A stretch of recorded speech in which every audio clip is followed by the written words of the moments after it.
Commander Vexstar walked through the long halls of the great library on Zephyr Prime. His crystal body caught the light from the floating orbs that lit the ancient building. The library was huge, with shelves that went up so high you could not see the top. Books and data crystals filled every space. Holding the stories and knowledge of 1,000 worlds, Vexstar had been coming here for 20 years. He was a military commander, but he loved old stories more than space battles. Other Zephyrians thought this was strange.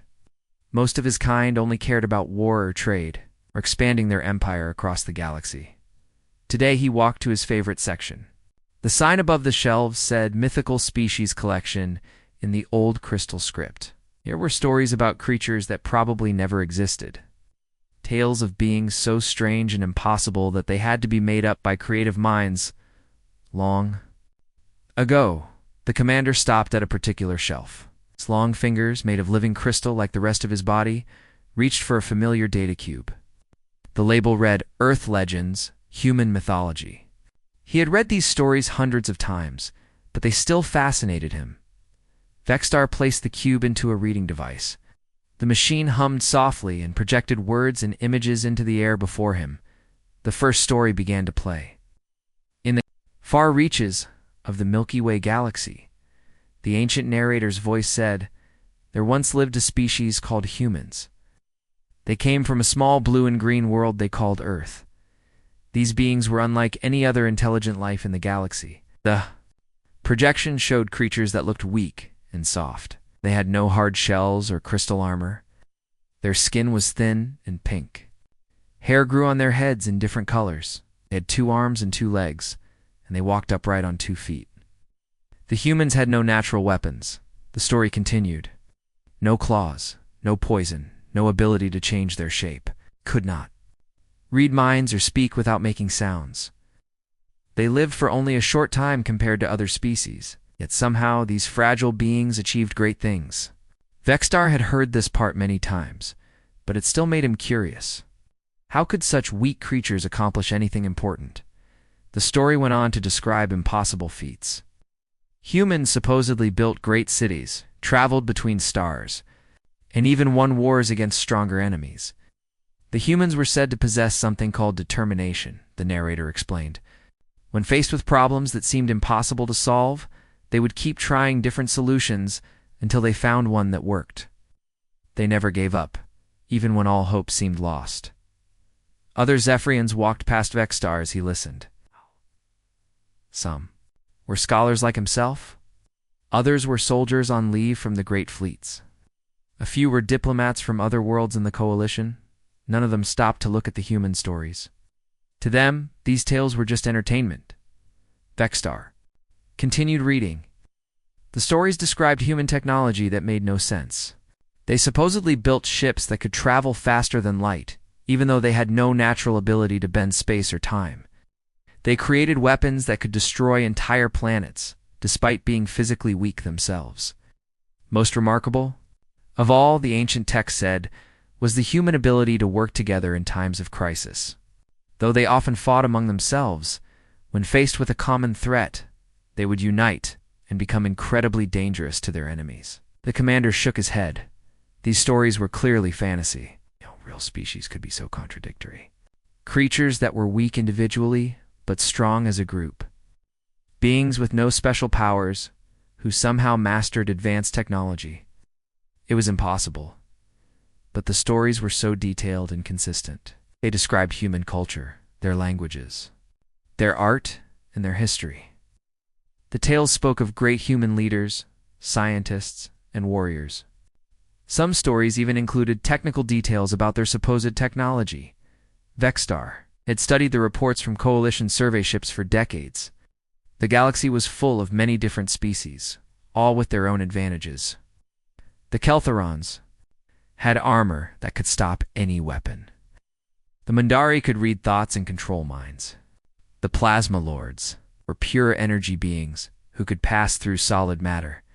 Every intelligent species had some evolutionary advantage that helped them survive and build civilizations, but the humans in these stories had none of that.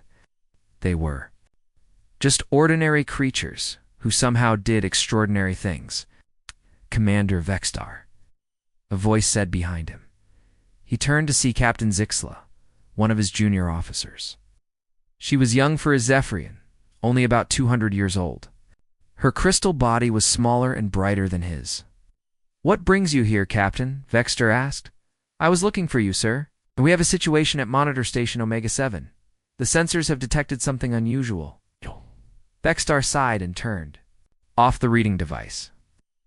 The human stories faded away, leaving him back in the real world of military duties and space patrol. "What kind of unusual?" "Unknown energy signatures at the edge of Coalition space," Zixla replied. "The patterns are artificial, but they don't match any known technology. Station Commander Vexmore wants you to take a look at the data." "Well," Vextar said. He put the data cube back on its shelf. "Let's go see what our sensors have found this time. It's probably just another asteroid with unusual mineral deposits." As they walked toward the exit, Zixla glanced back at the mythology section. "Sir, may I ask what you were reading?" "Old stories," Vextar replied. "Tales of impossible creatures from impossible worlds." "The human myths?" Zixla asked. "I've heard other officers mention them. Are they really as strange as people say?" Vextar nodded. "Stranger than you can imagine, Captain. The humans were supposedly beings with no natural advantages, who somehow became one of the most successful species in their region of space. Pure fiction, of course." "Of course, sir," Zixla agreed. "No species could survive without proper evolutionary advantages." They left the library and walked to the military transport center. A small shuttle waited to take them to the communication hub, where they could review the data from Monitor Station Omega-7. As they flew through the crystal spires of Zephyr Prime, Vextar looked out at his home world. Zephyrians had built their civilization over 3,000 years. Their crystal cities were beautiful and lasted forever. Their technology was advanced and reliable. Their military was strong and disciplined. Everything the Zephyrians had achieved made sense. They were naturally strong, lived for thousands of years, and could communicate by sharing thoughts through their crystal bodies. They had evolved to be successful in space, and their success proved that evolution was right. The shuttle landed at the communication center. Inside, banks of monitors showed data from across Coalition space. Hundreds of worlds were connected by faster-than-light communication networks. Trade ships and military vessels moved between star systems, carrying goods and messages across thousands of light years. "Here's the data from Omega-7, a technician said. Bringing up displays on the main screen, Vextar studied the readouts. The energy signatures were indeed artificial, but they didn't match anything in the Coalition databases. The patterns suggested some kind of propulsion system, but the physics seemed wrong. "How fast are these objects moving?" he asked. "Faster than any known ship type," the technician replied. "They're using some kind of space-folding technology, but it's not like anything we've seen before." Vextar frowned. New technologies were rare in the galaxy. Most species had reached their limits long ago. Coalition's combined knowledge represented millions of years of scientific advancement. "Keep monitoring," he ordered, "and alert the Defense Command. If these are ships from an unknown species, we need to be prepared for first contact protocols." As he spoke, Vextar couldn't shake a strange feeling. Something about the energy patterns seemed familiar, though he couldn't say why. It was almost as if he had seen them before, in some half-remembered dream or old story. The commander returned to his duties, but part of his mind kept thinking about the myths he had been reading. Tales of impossible beings from impossible worlds, traveling in ships that shouldn't exist, doing things that couldn't be done. But myths were just stories, and stories weren't real. Everyone knew that. Captain Jake Morrison stood on the bridge of the Earth Federation starship Defiant, watching the alien space station grow larger on the main screen. After 18 months of traveling through empty space, they had finally found what they were, looking for signs of intelligent life beyond Earth. The station was unlike anything humans had ever seen. It looked like a giant crystal flower floating in space, with transparent petals that caught and reflected starlight. Energy fields connected different sections of the structure, creating patterns of blue and green light that pulsed like a heartbeat. "Captain, I'm reading multiple ships around that station," said Chief Navigator Lisa Brooks from her position at the navigation console. At least 30 vessels of different designs. This isn't just one species we're dealing with. Jake nodded and turned to his science officer. What do you think, Ryan? Are we looking at some kind of alliance? Science Officer Ryan Carter looked up from his sensor displays, his face showing excitement and worry at the same time. Sir, I'm detecting at least 4 completely different technology types. The energy signatures don't match anything in our databases. We're definitely looking at multiple alien species working together. The communications board started flashing with incoming signals. Lieutenant Commander Beth Parker, the ship's communications officer, put on her headset and started working with the translation computer. Captain, we're receiving transmissions in several different languages, Beth reported. The computer is trying to find patterns, but it's going to take time to build a translation matrix. Jake walked to the center of the bridge and looked at his crew. 200 humans had volunteered for this mission, knowing they might never see Earth again. They had followed radio signals across interstellar space, hoping to make contact with other intelligent beings. Now that moment had arrived. All right, people, Jake said calmly. This is what we came here to do. Red alert status, but keep weapons powered down. We're here to make friends, not start a war. The bridge crew worked quietly and efficiently. These were some of Earth's best and brightest, trained for years for this exact situation. But no amount of training could really prepare someone for meeting aliens for the first time. On the alien station, alarms were ringing throughout the crystal corridors. Commander Vexstar rushed to the command center, where dozens of coalition officers from different species were gathered around sensor displays and communication equipment. Port Vexstar ordered as he entered the room. "Hey, sir, the unknown vessel has entered our outer sensor perimeter," said Captain Zixla. "Definitely artificial, approximately 800 meters long. The design is completely unfamiliar." A large Keltheran officer stepped forward. General Thrakmer's armored body made heavy sounds as he moved. His voice came through a mechanical translator attached to his helmet. "Commander Vexstar, my ships are ready to engage if this proves to be a threat," the general said. "The vessel's weapons are primitive, but we should not take risks." "Hold position, General," Vexstar replied. "Let's see what they want before we start shooting." A new voice joined the conversation. It seemed to come from the air itself, with a musical quality that made the crystal walls vibrate slightly. This was how the Mindari communicated, speaking directly into the minds of those around them. "The beings on that ship are thinking in patterns we do not recognize," the Mindari representative said. "Their minds feel strange. It's chaotic, but organized." At the same time, Vexstar studied the image of the alien ship on the main display. Something about its design seemed familiar, though he could not place where he might have seen it before. The ship was built with clean lines and functional design. It looked efficient rather than beautiful. "Sir," said the communications officer, "we're receiving a transmission from the unknown vessel. The translation computer has found some basic patterns." "Put it through," Vexstar ordered. The main speakers crackled with static, then cleared to reveal a voice speaking in strangely accented words. The translation was rough but understandable. "Unknown station. This is Captain Jake Morrison of the Earth Federation starship Defiant. Come in peace, seeking contact with intelligent life. Please respond." The command center fell silent. Several officers looked at each other with confusion. Earth. The name triggered memories of old stories and ancient myths. "Did they say Earth?" Captain Zixla whispered. Vexstar felt his crystal body resonate with shock. Earth was the mythical homeworld of the legendary humans. But that was impossible. Humans were just stories, tales told to entertain children and fill old books. "Request permission to approach your station for peaceful contact," the transmission continued. "We've traveled far to find others like ourselves. We hope to establish diplomatic relations." General Thrakmer's mechanical voice cut through the silence. "This must be some kind of trick. There is no such place as Earth.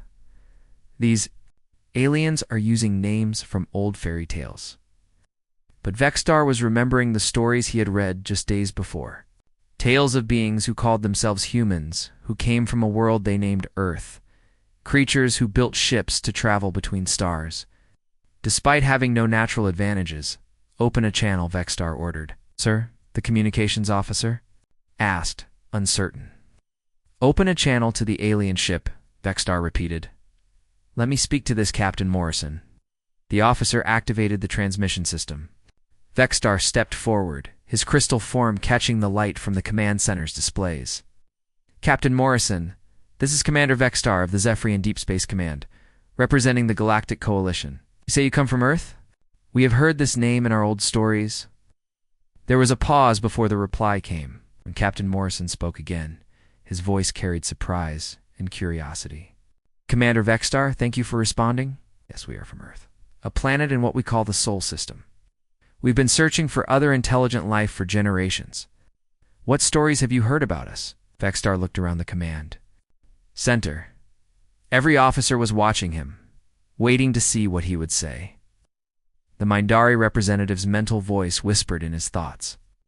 These beings truly believe they are from the mythical Earth, the Mindari said. Their minds show no deception. They are either telling the truth, or they have somehow convinced themselves that myths are real. Captain Morrison, Vexstar said slowly, our records contain legends about a species called humans who lived on a world called Earth. But these are very old stories. Most of our people believe they are fiction. Well, Commander, I can assure. You were very real, Morrison replied with what sounded like amusement. Would it be possible to meet in person? We have much to discuss. General Thrakmer stepped closer to Vexstar. This could be dangerous, he said in a low voice. We know nothing about these creatures or their intentions. But Vexstar was thinking about the myths he had studied for so many years. If these beings truly were the legendary humans, this was the most important discovery in galactic history. Captain Morrison, we will construct a neutral meeting facility between our positions, Vexstar announced. Each side will send a small delegation for initial contact. You agreeable to this arrangement? Absolutely, Commander. We look forward to meeting you. Over the next 6 hours, Coalition engineering teams built a simple meeting station in the space between the two fleets. It was a basic structure with atmosphere suitable for multiple species types and gravity, set to a comfortable standard level. Jake Morrison chose his delegation carefully. He would lead the team himself, along with Chief Navigator Lisa Brooks, Science Officer Ryan Carter, and Dr. Amy Sullivan, the ship's xenobiologist and cultural specialist. Remember, Jake told his team as they prepared to board the shuttle, we're representing all of humanity here. These aliens have some kind of stories about us, which means they might have expectations. Let's show them who we really are. Dr. Sullivan, a woman in her 40s with graying hair and kind eyes, adjusted her uniform and picked up her translation equipment. Captain, I've been thinking about what they said. If they have legends about humans, those stories might not be accurate. We need to be prepared for disappointment. Or maybe they'll be impressed by the real thing, Lisa Brooks said with a smile. The shuttle launched from the Defiant and flew toward the meeting station. Through the windows, they could see alien ships positioning themselves around the structure. Each vessel had a completely different design, confirming that multiple species were involved. On the Coalition side, Vexstar selected his own team. Along with Captain Zixla, he brought a Keltheran cultural attach named Kexton and a Plasma Lord energy being called Fluxara, who could take solid form when needed, as the two shuttles approached the meeting station from opposite directions. Beings from both sides felt the weight of the moment. This was first contact between humanity and the galaxy's greatest alliance. Everything that happened next would shape the future of both civilizations. Jake Morrison straightened his uniform and took a deep breath. In a few minutes, he would walk through an airlock and meet creatures from another world. After 18 months of traveling through empty space, wondering if they would find anyone out here, the moment of truth had finally arrived. On the other shuttle, Commander Vexstar reviewed everything he knew about human mythology. The airlock doors opened with a soft hiss of equalizing air pressure. Captain Jake Morrison stepped through first, followed by his 3 officers. The meeting chamber was larger than expected, with walls that seemed to shift color as they moved. Artificial gravity felt slightly lighter than Earth normal. The air had a faint metallic taste. On the other side of the room, another airlock opened. Commander Vexstar emerged, his crystal body catching the light and throwing rainbows across the walls. Behind him came three beings so different from each other that Jake had to work hard not to stare. The first was clearly the same species as Vexstar, but smaller and brighter. The second looked like a walking tank made of dark metal plates, standing nearly 8 feet tall. The third was the strangest of all, appearing to be made of shifting energy that sometimes looked solid and sometimes seemed transparent. Both groups stopped in the center of the room, facing each other across 10 feet of empty space. For a moment, nobody moved or spoke. This was the first time in human history that people from Earth had met intelligent aliens face to face. Jake stepped forward and extended his right hand, palm open in the universal human gesture of peaceful greeting. "Commander Vexstar, I'm Captain Morrison. Thank you for agreeing to meet with us." Vexstar looked at the extended hand with curiosity. His crystalline features shifted in what might have been confusion. After a moment, he reached out with his own hand, which felt cool and smooth like polished stone. The handshake was awkward but meaningful, Captain Morrison, Vexstar said, his voice carrying a musical quality that seemed to come from his entire body rather than just his mouth. "I must admit, seeing you in person is quite remarkable. You look exactly as our old stories described." Dr. Amy Sullivan stepped forward, her translation device recording everything. "Commander, we're very curious about these stories." "What exactly do your legends say about humans?" The large armored figure behind Vexstar made a sound like grinding metal. When he spoke, his words came through a mechanical translator that made his voice sound flat and emotionless. "I am General Kexton of the Kelthoran Empire," he said. "Your myths describe creatures with no natural armor, no telepathic abilities, and very short lifespans. Yet these same stories claim you conquered your entire star system and developed faster than light travel." Science Officer Ryan Carter looked fascinated. "That's accurate, General. We don't have any of those natural abilities. We live about 70 to 80 years on average, and we've had to build everything we have using tools and technology." The energy being called Fluxara flowed closer, its form shifting between different colors. When it spoke, its voice seemed to come from the air around them. "This is impossible," Fluxara said. "Every intelligent species in the galaxy has some evolutionary advantage. The Zephyrians have crystal bodies that last for thousands of years. The Kelthorans have armor that cannot be penetrated. The Mindari can read thoughts and share knowledge instantly. What advantages do humans possess?" Chief Navigator Lisa Brooks smiled. "We're really good at figuring things out when we need to, and we don't give up easily." Captain Zixla, the young Zephyrian officer, looked confused. "But surely you must have some special ability, superior intelligence, enhanced pattern recognition, accelerated learning capacity?" Jake laughed, which made all the aliens react with surprise. Fluxara's energy form flickered rapidly, and General Kexton's armor plates shifted position as if preparing for attack. "Sorry," Jake said quickly. "Laughter is how humans express amusement. It's not threatening." "To answer your question, Captain, we're probably one of the most average species you'll ever meet. We're not the strongest, fastest, or smartest. We just have this habit of trying to solve problems until we find something that works." Dr. Sullivan activated a holographic projector she had brought along. Images appeared in the air between the two groups, showing scenes from Earth's history. "Let me show you what Captain Morrison means," she said. "This is how humans learn to fly." The hologram showed early human attempts at flight. Men with wings made of feathers jumping off cliffs and crashing, primitive gliders that barely worked, hot air balloons that caught fire. For thousands of years, humans watched birds and dreamed of flying, Dr. Sullivan explained. "We tried copying bird wings, but that didn't work because we were built differently. So we tried other approaches." The images changed to show the Wright brothers in their first airplane. Then came jets, rockets, and eventually spacecraft. It took us thousands of years of failed attempts, but we kept trying different solutions until we found ones that worked for us. She continued. Commander Vexstar studied the images with growing amazement, achieved flight through pure trial and error without any natural ability or instinctive knowledge? That's right, Jake confirmed. Most of our technology developed the same way. We had a problem, so we experimented until we solved it. When one approach failed, we tried another. General Kexton's mechanical voice carried what sounded like disbelief. This is inefficient.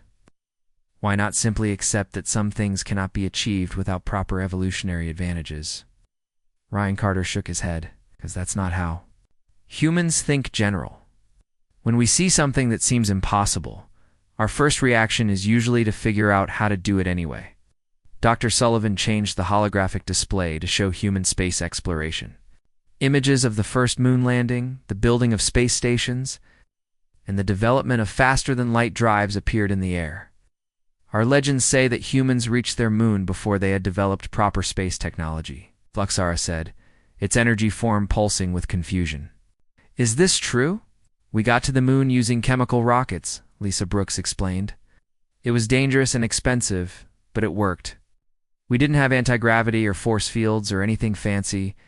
We just strapped ourselves to the top of controlled explosions and hoped for the best.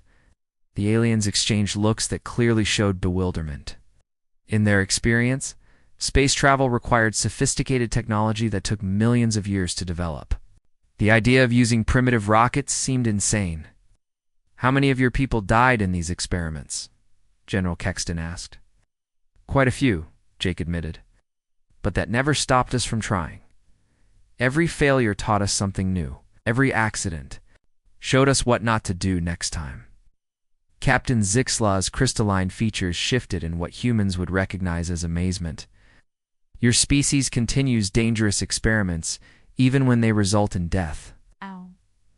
When the goal is important enough, yes. Dr. Sullivan replied, we accept that progress sometimes comes with risks. The key is learning from those risks and making the next attempt safer. Commander Vexstar had been quiet for several minutes, clearly thinking hard about what he was hearing. Finally, he spoke again. Captain Morrison, may I ask you a direct question? Your species has no natural advantages, yet you have achieved interstellar flight. You are physically weak, yet you continue to explore dangerous frontiers. How is this possible? Jake considered the question carefully.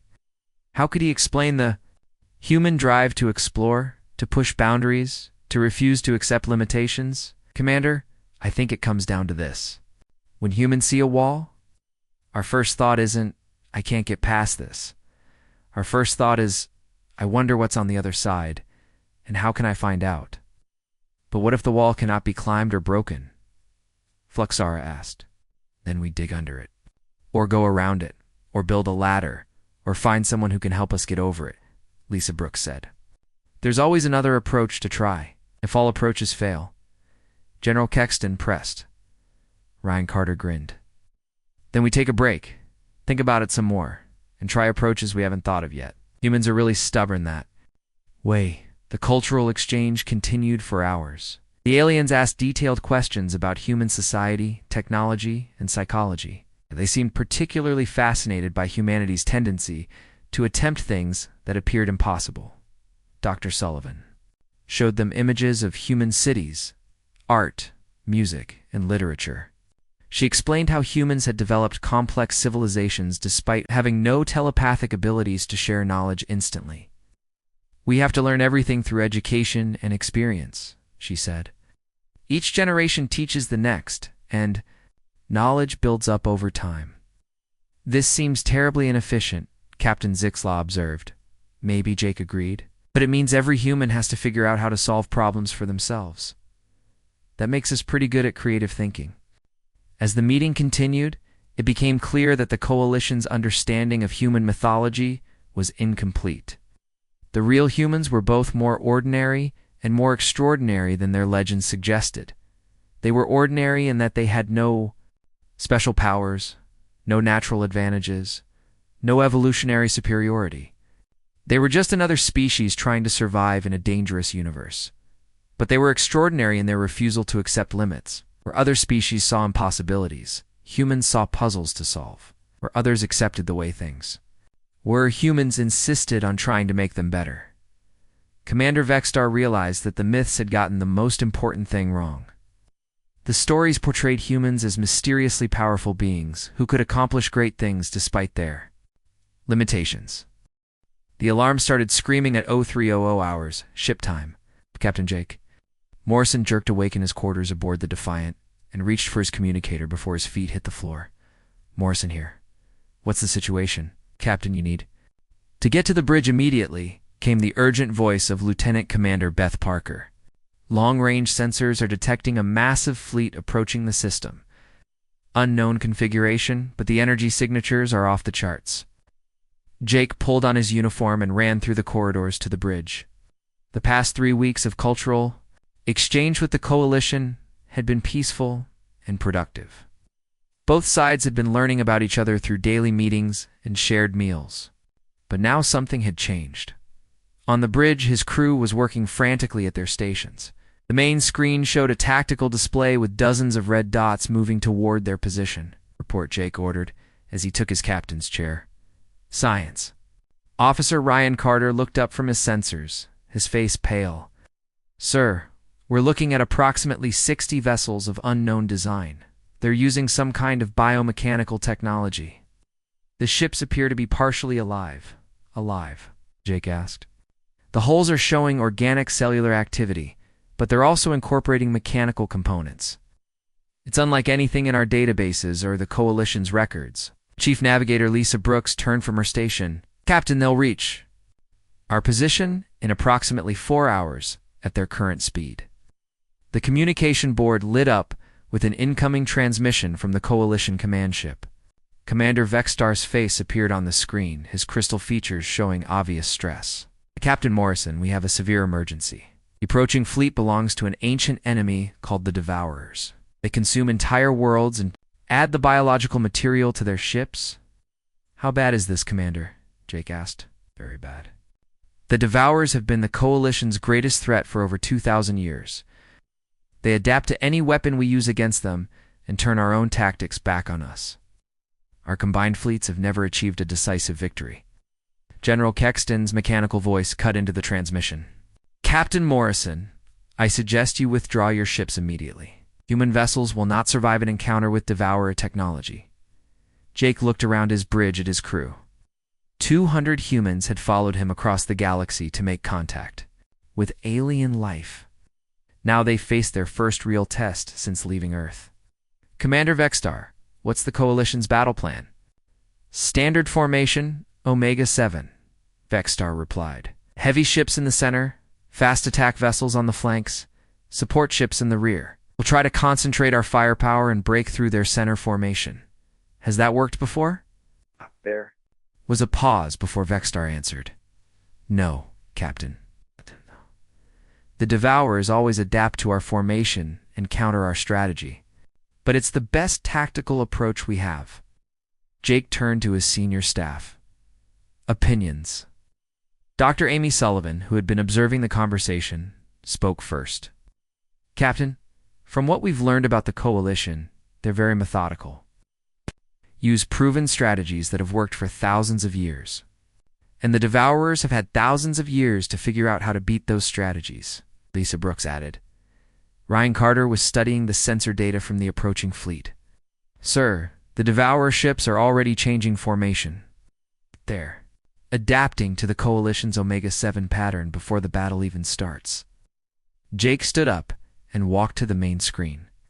The tactical display showed the Coalition, the fleet arranging itself in the traditional formation, while the Devourer ships shifted like a living organism. Beth, open a channel to all Coalition ships. Channel open, sir? Commander Vexstar? This is Captain Morrison. Request permission to coordinate a joint battle plan. Captain, with respect, human ships are not equipped for this level of combat, General Kexton interrupted.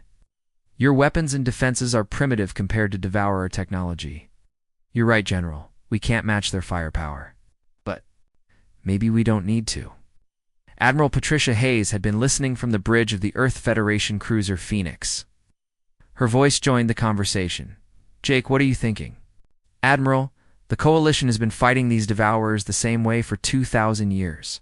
Yeah, maybe it's time to try something completely different. Commander Vexstar's image showed confusion. What do you mean, Captain? Commander, every battle you've described follows predictable patterns. You form up, they adapt, you fight according to established tactics. What if we don't give them anything to adapt to? The coalition officers looked puzzled. Fighting without established tactics seemed like chaos to them. Captain Morrison Fluxaraw's energy voice came through the communication system. How does one fight without tactics? Jake smiled grimly. By making it up as we go along. Over the next hour, Jake worked with Admiral Hayes and the other human ship captains to develop what could barely be called a plan. Instead of rigid formations and predetermined tactics, each human ship would operate independently, making decisions based on the immediate situation. The coalition officers were horrified by this approach. General Kexton protested that uncoordinated ships would be destroyed individually. Commander Vexstar worried that the humans would interfere with proper coalition tactics, but as the Devourer fleet approached, it became clear that the traditional methods were already failing.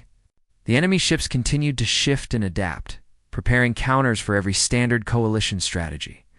All human ships, this is Admiral Hayes, came the transmission as the enemy fleet entered weapons range.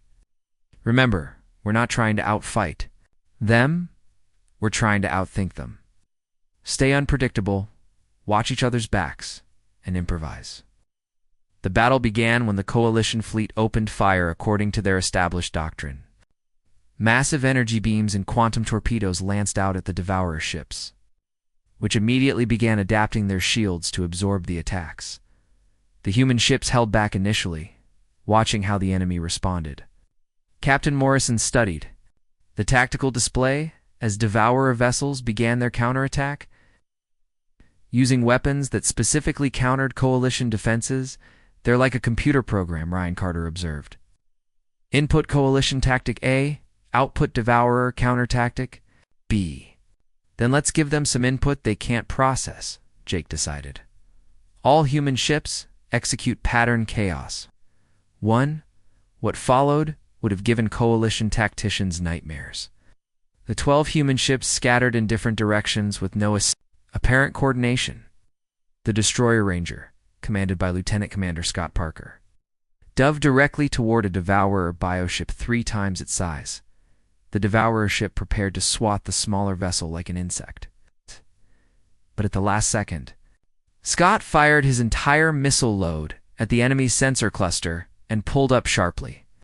The bioship was temporarily blinded just as the heavy cruiser Phoenix arrived from an impossible angle. Having used the gravity of a nearby asteroid to change course, Captain Katie Henderson coordinated with the frigate Pegasus to execute a maneuver that should have been impossible, using micro-jumps with their faster-than-light drives. Both ships appeared on opposite sides of a Devourer vessel simultaneously and fired at the same weak point. The coalition officers watched in amazement as the human ships fought without any recognizable pattern.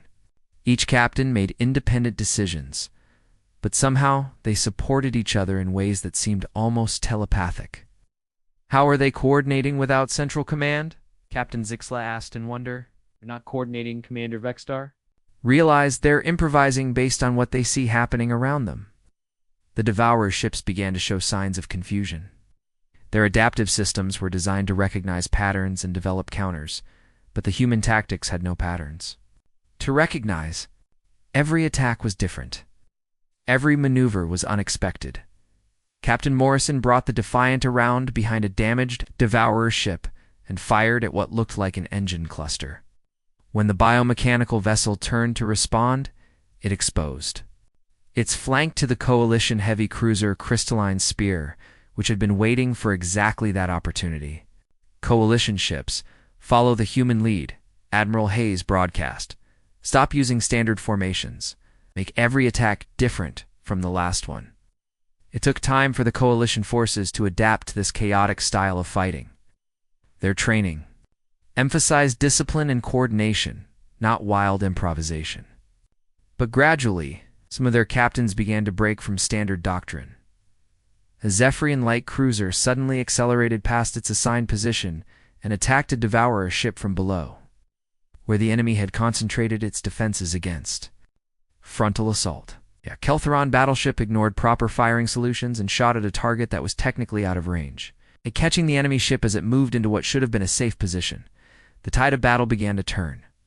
Devourer ships that had seemed invincible started taking serious damage as their adaptive systems failed to keep up with the constant stream of unexpected attacks. Lieutenant Commander Scott Parker found himself flying the Ranger through a debris field, chasing a damaged Devourer ship. Instead of following standard pursuit protocols, he shut down his engines and used the ship's momentum to coast silently between asteroids. 6 months after the Battle of Kepler Nebula, the galaxy was a very different place. Commander Vexstar stood in his favorite spot in the Great Library. But instead of reading old myths, he was writing new history. The section that once held stories about mythical humans now contained detailed reports about real ones. Vexstar had spent weeks interviewing human crew members, studying their technology, and trying to understand how they thought so differently from every other species in the galaxy. Personal log, day 183 since first contact. He spoke into his recording device. The species known as humans continue to surprise us daily. Today, Chief Engineer Tony Martinez showed our technical teams how to repair quantum drive systems using what he called spare parts and good intentions. Vexstar paused his recording and looked out the window at the construction site beyond. The library, massive new space station, was being built jointly by human and coalition workers. The design was unlike anything either side had created before, combining the best of both technologies in ways that neither had thought possible.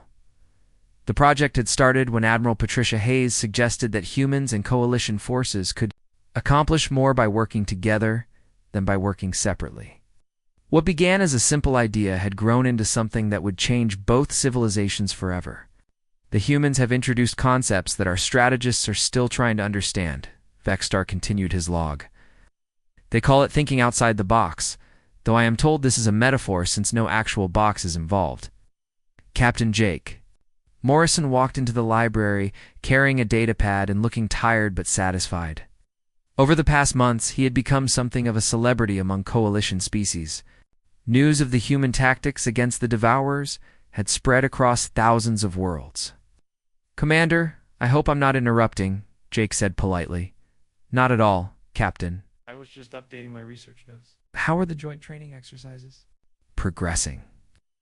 Jake sat down in a chair that had been specially designed to accommodate both human and Zephyrian anatomy. Better than expected. Your pilots are quick learners. Lieutenant Commander Scott Parker says some of them are already thinking like humans.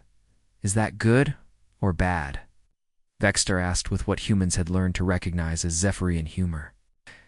Definitely good. Captain Katie Henderson just finished a simulation where she paired up with a Keltheran destroyer captain. They destroyed a whole Devourer squadron using tactics that would have horrified both their training instructors. Vexstar made notes on his data crystal.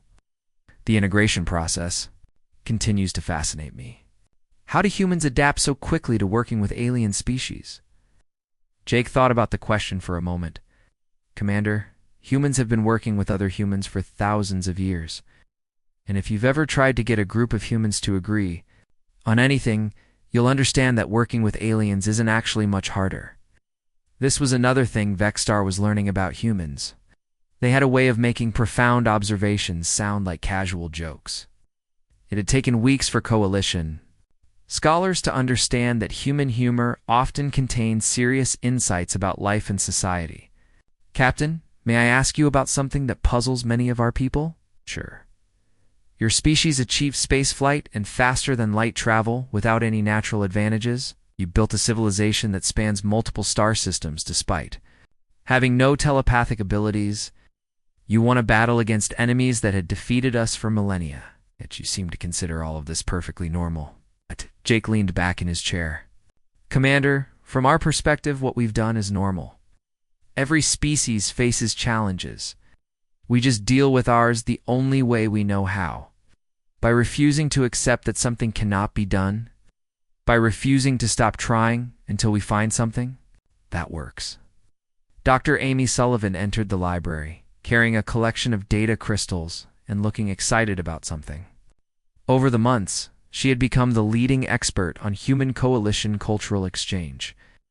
"Captain Commander, you need to see this," she said, activating a holographic display.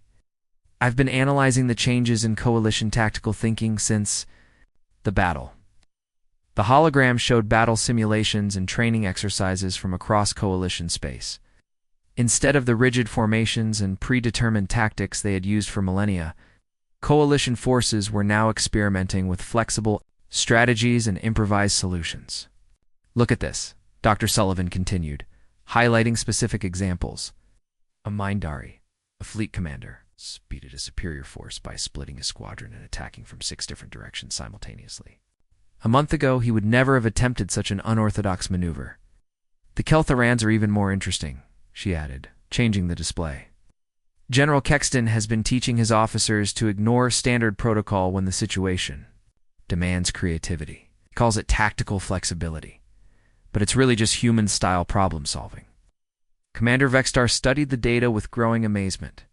"Dr. Sullivan, are you suggesting that human thinking patterns are spreading to other species?" "That's exactly what I'm suggesting.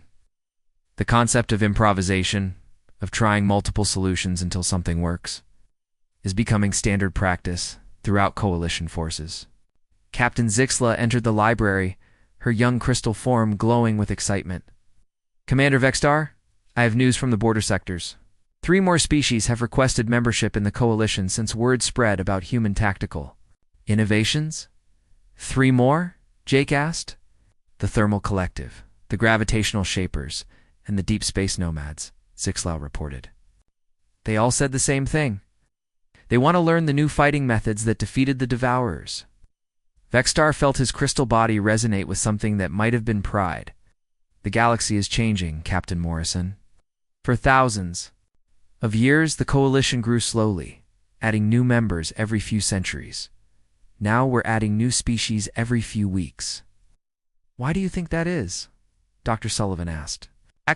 Because," Vextar replied thoughtfully, "for the first time in galactic history, we're offering something besides protection and trade agreements.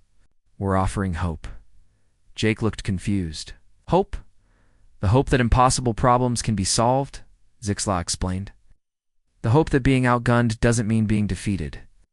The hope that any species, no matter how ordinary, can achieve extraordinary things."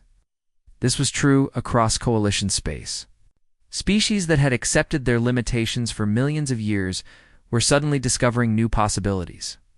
Worlds that had given up on certain technologies were finding innovative solutions. Civilizations that had stopped expanding were reaching for the stars again. Ryan Carter and Lisa Brooks arrived at the library together, both carrying reports from their respective departments. Captain Ryan said, "The joint research projects are producing results faster than we expected. Coalition scientists are approaching problems from completely new angles." "Give me an example," Jake requested. "Well, the Plasma Lords have been trying to develop solid-state energy storage for about 10,000 years. They kept hitting the same theoretical barriers. Last week, a human physicist suggested they try storing energy in quantum fluctuations instead of stable states. Did it work? They achieved a breakthrough in 3 days that had eluded them for millennia." Lisa Brooks added her own report. "The navigation improvements are even more impressive. Coalition ships have been using the same hyperspace routes for thousands of years because they're safe and proven. Human navigators suggested mapping new routes using gravitational variance algorithms. The result," she continued, "is that travel time between major coalition worlds has been reduced by an average of 30%. These stories were being repeated throughout coalition territory. It's a combination of human creativity and alien technology was producing innovations that neither side could have achieved alone." Admiral Hayes arrived at the library with General Kexton and Fluxara. The unlikely group had become close friends over the months, bonding over their shared experience of the battle and its aftermath. "Jake," Admiral Hayes said, "we just received word from Coalition High Command. They're formally requesting that Earth join the Coalition as a full member species. With special status," General Kexton added, his mechanical voice carrying what sounded like respect. Human officers will be attached to every major coalition fleet as tactical advisors. Fluxara's energy form flickered with colors that indicated happiness. The High Command recognizes that humans bring something to the coalition that we have never had before. The ability to find new solutions to old problems. Commander Vexstar closed his recording device and stood up. Captain Morrison, do you realize what this means?